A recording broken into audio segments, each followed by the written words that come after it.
আসসালামু আলাইকুম। আমি আজকে স্টিম ফিশ বানাবো। মাছ ফ্রাই করে তো আমরা সবাই খাই।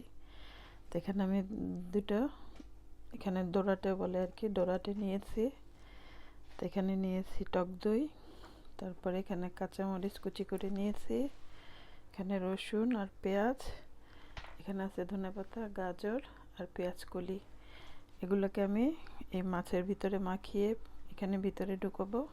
এখানে আমি টক দইয়ের মধ্যে কিছুটা সয়া সস আর লবণ মিক্সড করে নিয়েছি। আমি এখানে মাছের ভিতরে কাঁচামরিচ, রসুন কুচি, ধনেপাতা কুচিগুলো সব ভিতরে ঢুকিয়ে দিচ্ছি।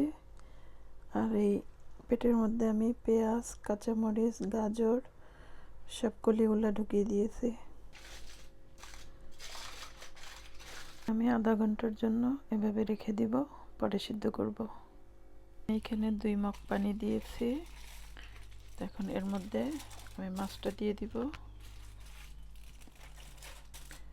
মাছটা দিয়ে আমি ঢাকনা দিয়ে দিব।